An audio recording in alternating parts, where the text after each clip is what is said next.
Jai Hind dear students, welcome to Taruna Defense Academy. Let's serve India together. I hope आप सबकी तैयारी बहुत ही अच्छी चल रही होगी। तैयारी को और अच्छा बनाने के लिए ओरिजिनल पेपर्स जो हैं वो डिस्कस करना बहुत ज़्यादा ज़रूरी है। तो आज हम पालमपुर का पेन ले लेते हैं। यहाँ पे पालमपुर का जीएस का यानी कि साइंस का जो क्वेश्चन पेपर है वो डिस्कस करने वाले हैं। इंग्लिश और हिंदी दोनों में टाइप किए हुए क्वेश्चन यहाँ पे आपको दिखाई देंगे स्क्रीन पर, और पूरी ईमानदारी के साथ सभी को जवाब देना है। और एक बार कंजूसी ना करते हुए जल्दी से क्लास को शेयर करें। मुझे पता है आपके बहुत सारे दोस्त हैं, सभी के साथ शेयर करें क्लास को और अपना सपोर्ट हमेशा की तरह बनाए रखें। क्लास को लाइक भी ज़रूर करें। चलिए ईमानदारी से जवाब दो। पहला क्वेश्चन है यहाँ पे साइंस का आपके सामने है। जो पालमपुर का जीके का पेपर रहा था वो मैंने करवा दिया था पीछे की क्लास में। जिसने क्लास नहीं देखी है हमारा यूट्यूब चैनल सब्सक्राइब कर ले, नहीं किया है तरुणा डिफेंस एकेडमी, और जितने भी ओरिजिनल पेपर्स करवाए हैं सारे ज़रूर देखें। पावर के माप की इकाई क्या है? पावर की यूनिट क्या है? मेज़रमेंट की बताना है। वोल्ट, वाट, जूल या उपयुक्त में से कोई नहीं। देखो वाट जो है वो पावर यानी कि शक्ति की इकाई होती है। पावर यानी कि शक्ति, ठीक है, वाट। नेक्स्ट क्वेश्चन देखते हैं। सोडा वाटर तैयार करने के लिए कौन सी गैस प्रयोग में लाई जाती है? सोडा वाटर तैयार करने के लिए कौन सी गैस यूज आती है? तो ये आती है जी carbon dioxide, CO2। C option आपका क्या हो जाएगा? राइट हो जाएगा, ठीक है। नेक्स्ट क्वेश्चन, निम्नलिखित में से कौन सा प्रदूषण रहित ईंधन गाड़ियों के लिए है? कौन सा फ्यूल है जो कि पॉल्यूशन नहीं फैलाता है? नॉन पॉल्यूटिंग फ्यूल व्हीकल्स के लिए कौन सा आपको बताना है? तो CNG आजकल पता है काफ़ी सारी गाड़ी और ऑटो वगैरह जो है CNG उनमें डलवाई जाती है, ठीक है। डीजल और पेट्रोल की जगह CNG आने लग गई है ज़्यादातर। नेक्स्ट क्वेश्चन देखते हैं। निम्न में से कौन रासायनिक ऊर्जा को विद्युत ऊर्जा में बदलता है? रासायनिक ऊर्जा का मतलब है यहाँ पे केमिकल एनर्जी से केमिकल एनर्जी को इलेक्ट्रिकल एनर्जी में कौन बदलता है? तो देखो एक उपकरण होता है जिसे हम कहते हैं बैटरी। जो सेल है, सेल देखे होंगे आपने, बैटरी देखी होगी, तो वो बैटरी क्या करती है? रासायनिक ऊर्जा को बदलती है विद्युत ऊर्जा में, ठीक है।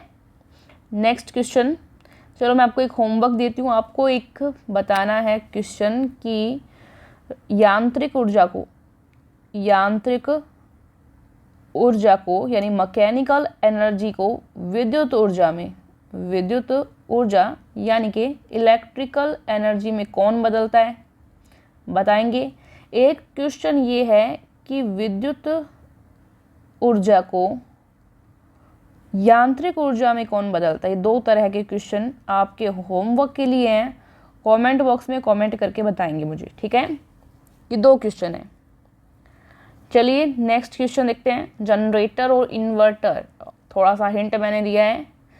इनमें से कौन सा जनरेटर होगा, कौन सा इन्वर्टर के लिए होगा? बताएंगे। नेक्स्ट क्वेश्चन, कपास, जूट, ऊन और रेशम के रूप में जाना जाता है। कौन सा फाइबर है या कौन सा रेशा है? कपास, जूट, ऊन और रेशम। ये आपको पता है प्राकृतिक स्रोत से या नेचुरल सोर्स से हमको मिलते हैं, तो ये प्राकृतिक रेशे हो जाएंगे।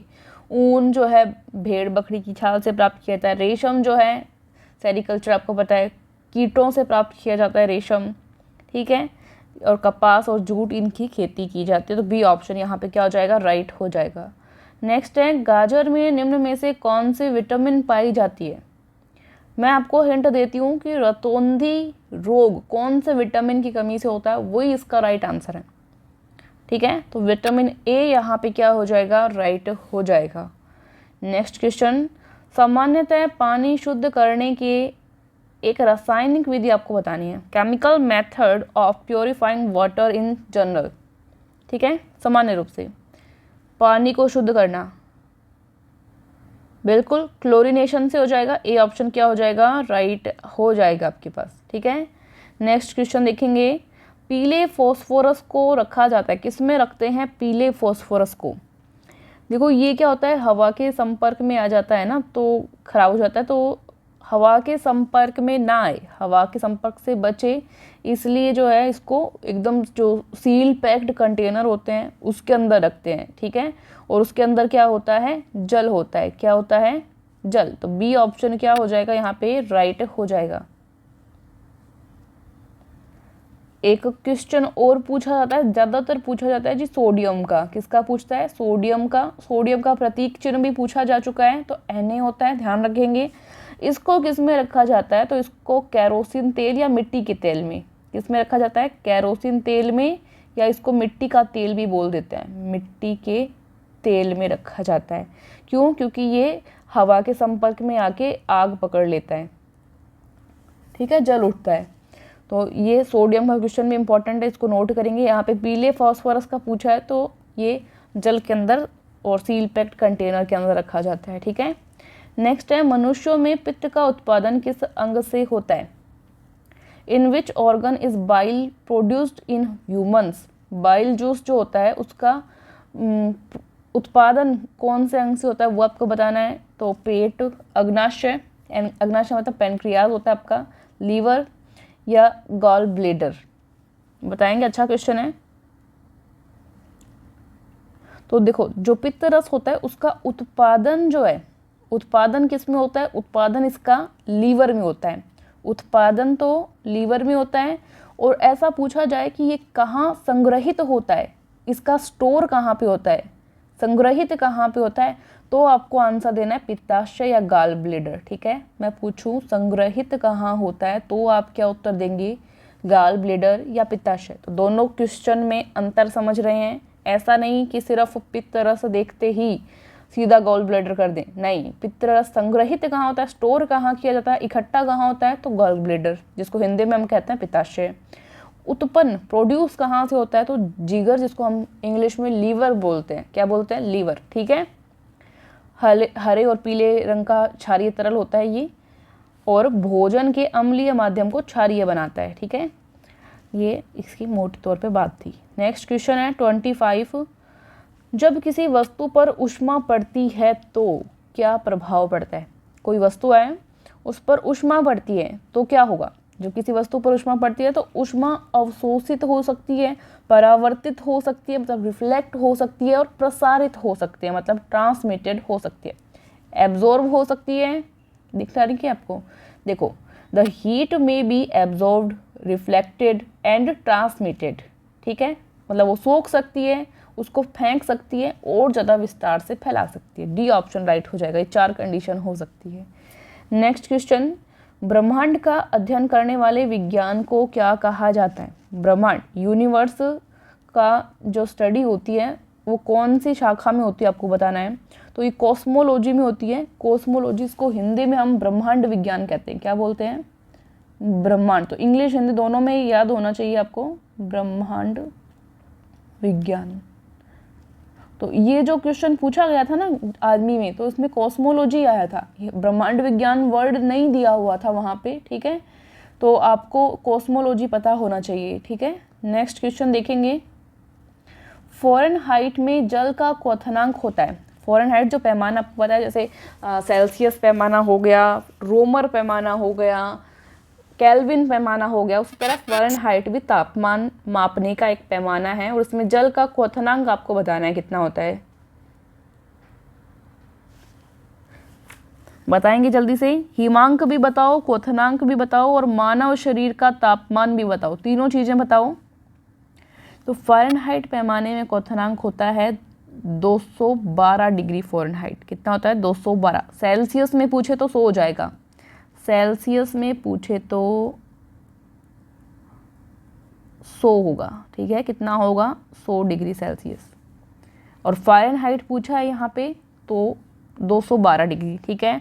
और जल का हिमांक, जल का हिमांक कितना होता है फ़ारेनहाइट पैमाने में, फ़ारेनहाइट पैमाने में हिमांक होगा 32 डिग्री सेल्सियस, ठीक है।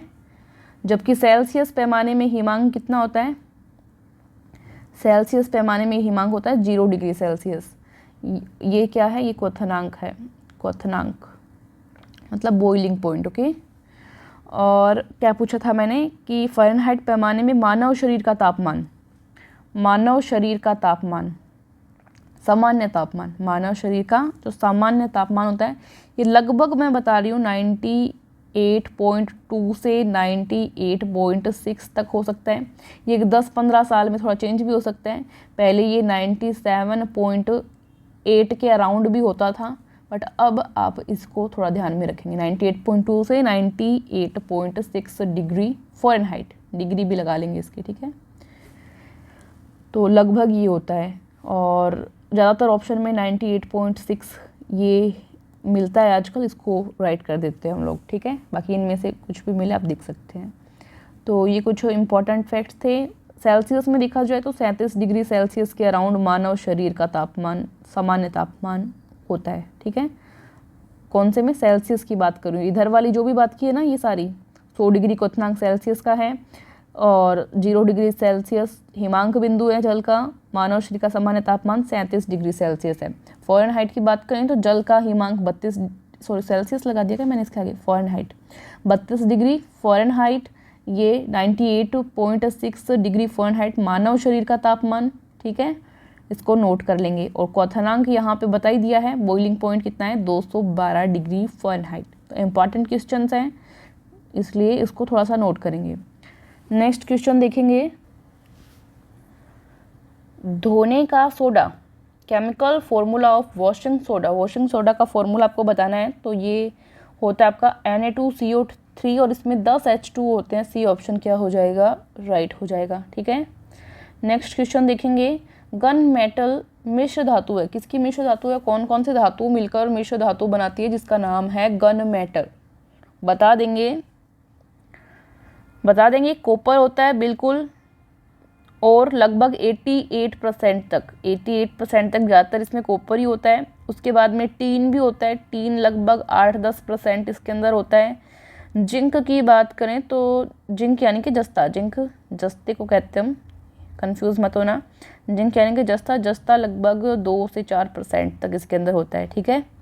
कॉपर यानी कि तांबा है, कॉपर यानी कि तांबा है, इंग्लिश हिंदी में कंफ्यूज नहीं होना है आपको, ठीक है। तो तांबा, टीन और जस्ता गन मेटल में, ये ऑप्शन राइट कर लोगे, कोई दिक्कत नहीं है, ठीक है। नेक्स्ट क्वेश्चन देखेंगे, मानव शरीर का कौन सा भाग सूचना को चेतना भंडारण करता है, ठीक है। बताएंगे, ऑप्शन आपके सामने दिए हुए हैं, आप सभी को दिख रहा है। तो जो सेरिब्रम है वो मस्तिष्क की एक बड़ी संरचना होती है और अग्र मस्तिष्क का हिस्सा होता है। किसका हिस्सा होता है? और यही आपका राइट आंसर है, अग्र मस्तिष्क। आगे वाला जो मस्तिष्क होता है, ब्रेन होता है। ये क्वेश्चन में पूछा गया है कि सेरेब्रम कौन से मस्तिष्क का हिस्सा है, तो अग्र मस्तिष्क का हिस्सा है, ठीक है। और ये चेतना को, सूचना को चेतना के रूप में भंडारित करता है। ये ऑप्शन क्या हो जाएगा आपका, राइट हो जाएगा। काफ़ी अच्छा सभी के लिए पेपर ये रहा है। 15 क्वेश्चन टोटल हो चुके हैं। 15 क्वेश्चन आपके साइंस में आते हैं, आपको पता है 30 नंबर के, एक क्वेश्चन 2 नंबर का है। तो अगर आपके 12-13 क्वेश्चन सही हो रहे हैं, मतलब सही है आपकी तैयारी, और ज़्यादा भी सही कर सकते हैं अगर तैयारी बहुत ही सॉलिड है आपकी, बट 12-13 क्वेश्चन तो सही होने आपके चाहिए, ठीक है। तो आप अपना सपोर्ट ऐसे ही हमारे साथ बनाए रखें और क्लास को ज़्यादा से ज़्यादा शेयर करें। रोज़ सुबह 9:30 बजे आपकी जो है क्लासेस आपकी होंगी, जिसमें काफ़ी सारे ओरिजिनल पेपर भी करवाए जाएंगे, क्योंकि कई बार क्वेश्चन जो है आर्मी में रिपीट होते रहते हैं, तो पीछे के ओरिजिनल पेपर्स डिस्कस करना बहुत ज़्यादा ज़रूरी है। Thank you so much. जय हिंद, जय भारत।